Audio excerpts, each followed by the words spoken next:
시작됐습니다. 이게 소리가 안 나오니까 네. 촬영이 되는지 안 되는지 모르겠네. 되는 거겠지? 안 그러면 또 찍어야 되는데. 다시 찍으면 되지. 봅시다. 네. 이번엔 좀 생각 많고 연금 개혁 얘기를 한번 해보려고 해요. 지난주에 이제 극적인 여야 간의 합의가 있었다고 봐야 되나?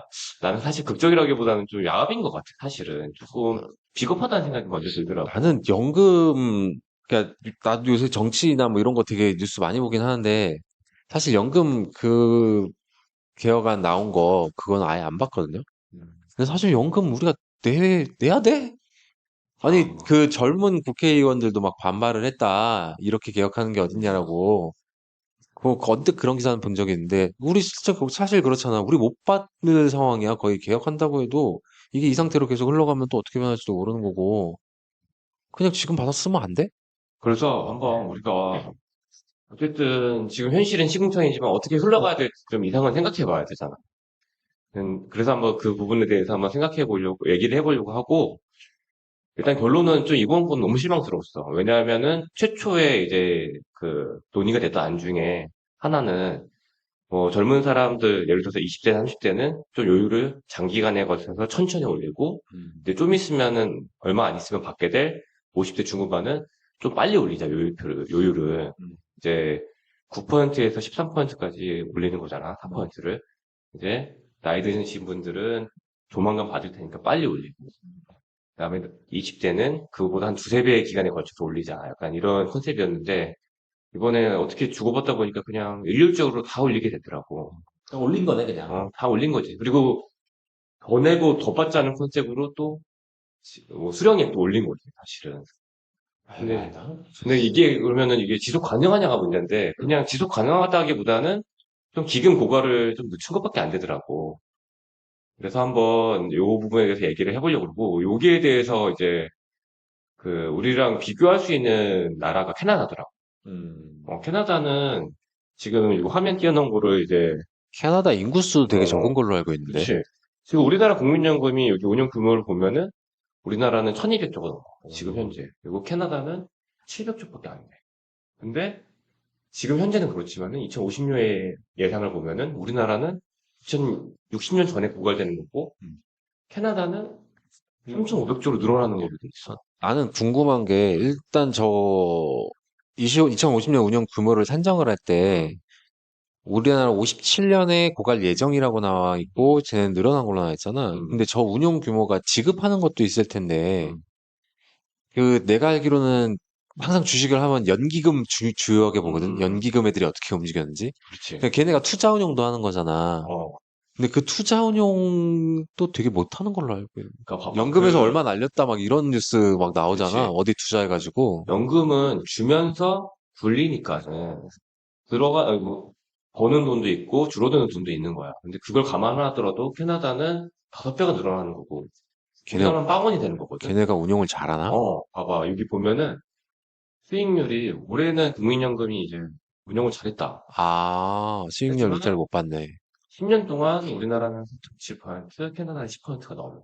야, 10년 동안 4.7%면 내가 해도 저거보단 잘하겠다. 그리고 나서 사실 우리나라가 역사가 또 오래됐어. 아, 지금 88년, 97년이고 음, 근데 이 결정적인 차이 중에 원인이 하나가 이 수익률인 거고, 우리나라는 수익률을 많이 못 가져갔어. 근데 그 원인 중에 하나는, 투자를 잘못한 어, 거지. 대체 투자라는 개념이 있어. 그 대체 대체 투자라는 투자, 개념이 뭐야? 우리나라의 연금은 대부분 다 이제 주식이나 채권. 지금까지는, 특히 과거에는 국내 주식, 국내 채권 위주로 운용을 했어. 근데 지금은 이제 몇 년 동안 해외 주식에 투자를 많이 해서, 그리고 최근에는 운용 수익률이 되게 뭐 좋았지. 크게 먹은 적도 있고 어, 크게 잃은 적도 있고 저희 그 음. 중국 쪽으로 해갖고 크게 잃은 거 뉴스 한번 봤었는데. 근데 주식은 여하튼 해외 주식은 국내 주식이든 변동성이 크다는 단점이 있잖아. 그치? 위험 자산이니까. 하지만 대체 투자라는 개념은 이제 부동산 아니면 인프라 투자 이런 것까지 포괄하는 개념이 있어. 그 위험 자산 말고 안전 어, 자산 쪽까지 맞아. 해가지고.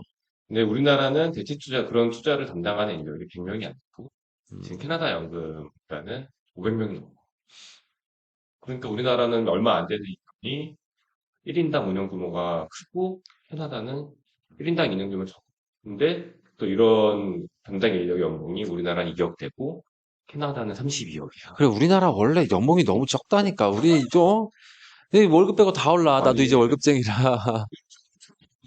운영하는 사람이 2억 중반인 거. 우리는 5,700억을 운영하는 32억이잖아. 그리고 결정적으로 우리나라는 국민연금공단이 그때 이제 공기업 지방이전으로 전수가로 아, 내려갔었지. 저도 정확하게는 기억이 안 나는데. 나도 몰라. 그때 이제 좀 전문성 있는 인력이 많이 떨어져 나갔다고 이야기를 들은 적이 아, 있어. 지방으로 내려가니까 난 어, 거기 못 가겠다. 그치. 근데 그게 실제로는 내려갔는지 안 내려갔는지 모르겠어. 그 야, 그럼 인력들이. 대체 투자 1인당 1조. 야, 그 사람은 어디 가서 음, 얘기하기는 술 먹다. 내가 지금 얼마 굴리고 있는 줄 알아? 어? 내가 지금 1조 5천을 굴리고 있어. 막 이런 얘기하고 있는데 연봉은 2억이야. 그거를 어? 얘기하는 요즘의 취지는 우리나라 이제 20대든 30대든 40대든 요율을 많이 내는 것도 좋지. 그러니까 뭐 좋지는 않지만 기분이 좋지는 않지만 그것보다 더 중요한 거는 잘 굴리는 거잖아. 근데 지금 기사에 보면은 더 내고 더 받는 거에 포커싱이 돼 있지 이 기금을 어떻게 운영하는 거에 대해서 사실 포커싱이 안 돼 있는 것 같아요.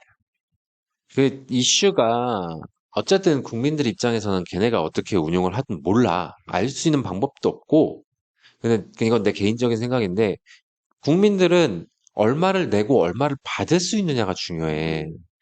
근데 정치인들이 여기에만 포커싱을 맞추는 이유는 이게 표심이거든. 그러니까 세대 갈라치기를 해서 표를 얻겠다는 어, 얘기밖에 안 되잖아, 그러니까 저번에 사실은. 상속 때도, 우리 상속 얘기할 때도 갑자기 상속 카드 딱, 그러고 보니까 어저께 재명령, 무죄 나왔지. 연명하셨더라.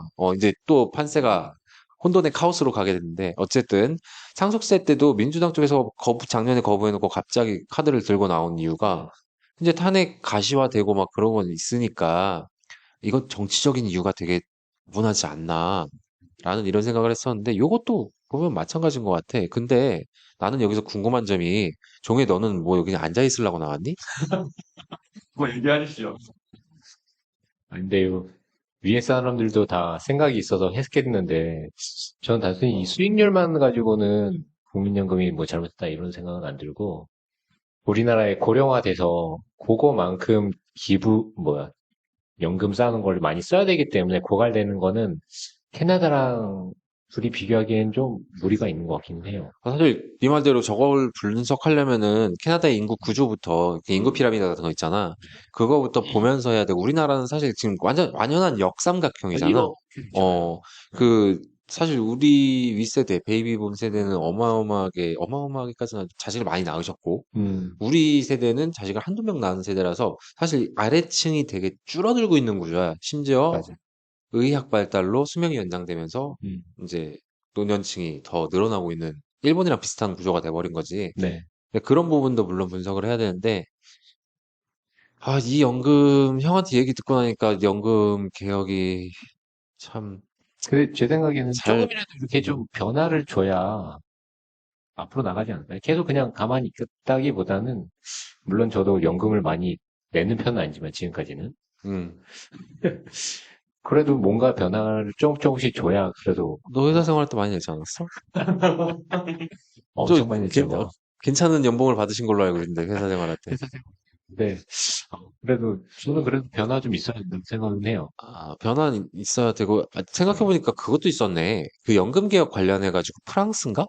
음, 재작년인가 그랬어요? 뭐 한 몇 년 전에 난리 났었잖아. 막 아, 시위하고. 옛날 프랑스는 시위를 하는 얘기가 무섭더라고요. 어, 우리나라 사람들 되게 착한 거야, 지금. 근데 이 연금 제도라는 게 물론 복지나 뭐 이런 측면에서 되게 좋은 제도고 우리나라도 잘 의료 개혁이나 뭐 의료 개혁이래. 의료 보험 넓어. 제도라든가 음, 잘 만들었다고 생각은 하는데 조금 더 합리적으로 했으면 좋았겠다라는 음. 아쉬움은 있네요. 분명히.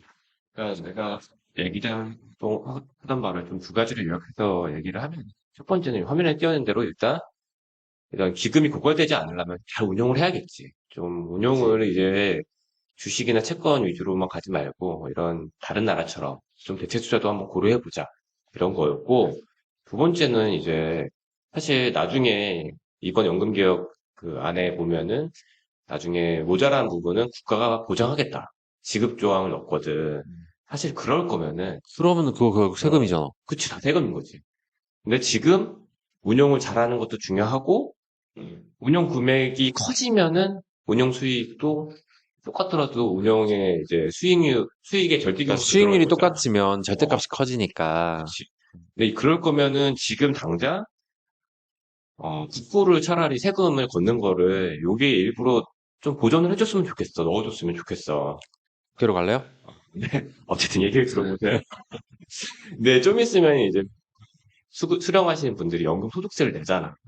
그것만 아니라도 이제 연금공단에서 운영하는 그 자금에다가 이제 좀 충당을 했으면 좋겠어. 그러면은 그 운용하는 모수가 되는 금액도 커지는 거고, 거기다 이제 수익률을 높이는 방안도 강구를 하면은, 우리도 그렇고, 우리 밑에 세대도 그렇고, 좀 더 연금을 부담 없이 조금 받을 수 있지 않을까 하는 마음에 얘기를 해봤습니다. 참 어려워. 국가 경영이라고 봐야 되지. 그러니까 헤드에 앉아 계신 분들도 참 어려울 거야.